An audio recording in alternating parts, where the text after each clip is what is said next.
দেশের আরো কিছু খবর নিয়ে এখন থাকছে ডেস্ক রিপোর্ট। মানিকগঞ্জে দিনব্যাপী বিনামূল্যে চক্ষু সেবা কর্মসূচি হয়েছে। এতে প্রধান অতিথি ছিলেন বেসামরিক বিমান পরিবহন ও পর্যটন মন্ত্রী আফরোজা খানম রিতা। সকালে জেলার পশ্চিম বান্দুটিয়া এলাকার জাদুঘর চত্বরে এই চক্ষু শিবিরের আয়োজন করা হয়। মৎস্য ও প্রাণী সম্পদ প্রতিমন্ত্রী সুলতান সালাউদ্দিন টুকু বলেছেন, নদী যে জায়গায় সেই জায়গায় খনন হবে। আশেপাশে যদি কেউ এটি দখল করে থাকে অবশ্যই প্রশাসন দখলদার মুক্ত করবে। টাঙ্গাইলের ধলেশ্বরী ও লৌহজং নদী পুনঃখনন এবং টাঙ্গাইল পৌর নদীতীর প্রতিরক্ষা কার্যক্রমের উদ্বোধনকালে এসব কথা বলেন প্রতিমন্ত্রী। জনপ্রশাসন ও খাদ্য প্রতিমন্ত্রী মোহাম্মদ আব্দুল বারী বলেছেন, দক্ষ লোককে বিভিন্ন ভাষা শিখিয়ে বিদেশে পাঠানোর কর্মসূচি হাতে নিয়েছে সরকার। বাংলাদেশের জনসংখ্যা কোনো সমস্যা নয়, বরং দেশের সম্পদ বলেও মন্তব্য করেন মন্ত্রী। জয়পুরহাট শিল্পকলা একাডেমি মিলনায়তনে জেলার অনগ্রসর জনগোষ্ঠীর দক্ষতা উন্নয়ন ও নিরাপদ অভিবাসন প্রেক্ষিত জাপান শীর্ষক সেমিনারে তিনি এসব কথা বলেন।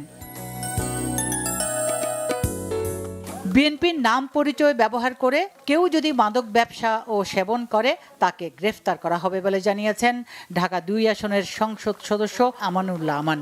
দুপুরে সাভারে তেঁতুলঝোড়া ইউনিয়ন বিএনপির কার্যালয় উদ্বোধন শেষে তিনি কথা বলেন। এ সময় তিনি একাধিক রাস্তার কাজের ভিত্তিপ্রস্তর স্থাপন করেন।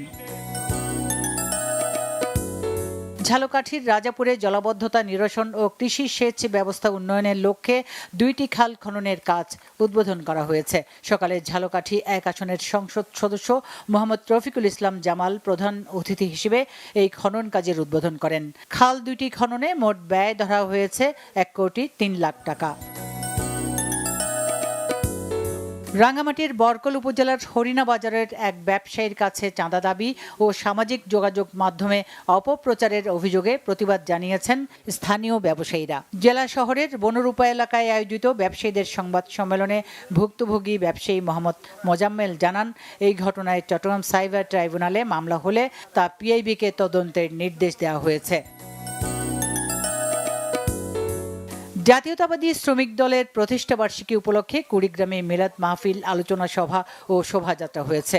শনিবার জেলা বিএনপির দলীয় কার্যালয়ে দিনব্যাপী এই কর্মসূচি হয়। কর্মসূচির শুরুতে দেশ ও জাতির কল্যাণ কামনায় মিলাদ মাহফিল হয়। আলোচনা সভা শেষে একটি বর্ণাঢ্য শোভাযাত্রা শহরের প্রধান প্রধান সড়ক ঘুরে আসে। Bangla vision news desk.